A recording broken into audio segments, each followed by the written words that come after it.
In the heart of Beijing, beneath Tiananmen Square, a corpse lies in state. Mao Zedong, embalmed, preserved, displayed like a religious icon. Every day, thousands file past the glass coffin, staring at the man who killed more people than Hitler and Stalin combined. But here's the question that should terrify you. What if he woke up? What if Mao Zedong, the man who declared war on sparrows and melted peasant farming tools into useless steel, opened his eyes in 2025 and saw this? A China with more billionaires than America. A China where you can't cross the street without facial recognition logging your every step. A China that abandoned rice paddies for shopping malls. Would he call it paradise? Or the ultimate betrayal? Mao Zedong didn't want skyscrapers. He wanted communes. He dreamed of a China where every citizen was a farmer soldier, where intellectuals were sent to pig farms to learn humility, where money itself would disappear. He called it continuous revolution, a purge of anything that smelled like wealth, hierarchy, or Western influence. In his mind, the perfect society looked like this. Villages of equals, growing rice, sharing everything, living under the eternal gaze of Chairman Mao's portrait. No cities, no cars, no greed, just pure agrarian obedience. To achieve this utopia, he launched the Great Leap Forward in 1958. Peasants were ordered to abandon farming and produce steel in backyard furnaces. Crops rotted in fields. Sparrows were declared enemies of the state and exterminated, causing locust plagues. The result? 45 million people starved to death in 4 years, the largest famine in human history.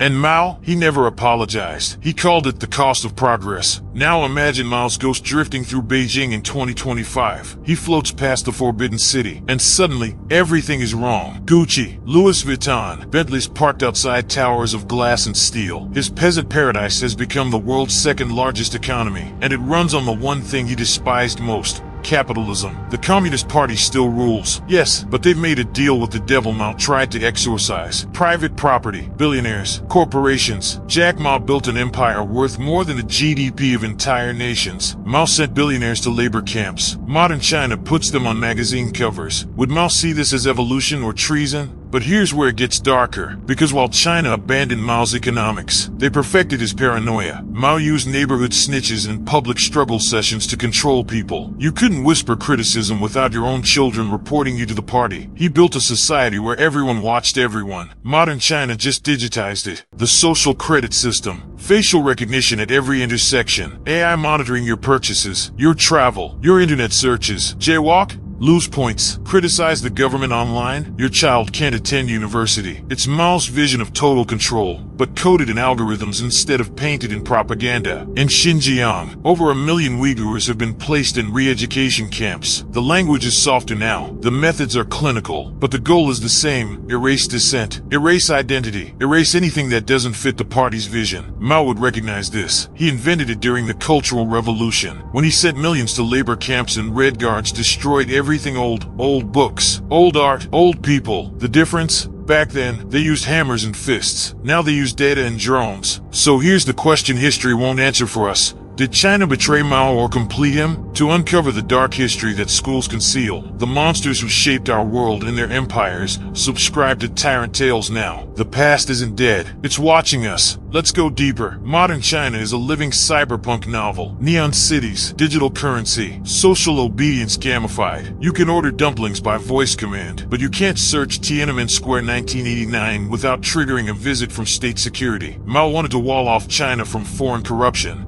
Today, the Great Firewall does exactly that, but instead of border guards, it's code. Instead of executions, it's deletion. The young people living in Beijing and Shanghai today have more material wealth than Mao could have imagined. They have iPhones, lattes, high-speed rail, but they also have QR codes tracking their every meal, algorithms predicting their thoughts, and the constant knowledge that one wrong post could ruin their life. Is this freedom? Or is it just a shinier cage? So what would Mao think? Maybe he'd be horrified. His peasant utopia sold out to McDonald's and Mercedes-Benz. His dream of equality crushed under the weight of billionaires and luxury condos. Or maybe, just maybe, he'd smile. Because the one thing that hasn't changed is this: the party is everything. The individual is nothing. You can have your iPhones in your stock portfolios. You can buy Ferraris and penthouses, but you will never, ever question the party. That part, that's still pure Mao. He didn't want a capitalist China, but he built the totalitarian foundation that made it possible. impossible. He taught a generation that survival means obedience, that the collective crushes the individual, that power justifies any atrocity. Modern China isn't a betrayal of Mao. It's his final mutation, a Frankenstein stitched together from communist control and capitalist greed, wrapped in digital surveillance that would make Orwell weep. Mao Zedong died in 1976, but his ghost? It's alive in every camera, every algorithm, every citizen who knows that speaking the wrong truth means disappearing. He's not in the coffin, he's in the code. If you enjoy watching historical stories, subscribe to Tyrant Tales. We look forward to seeing you in the next episode.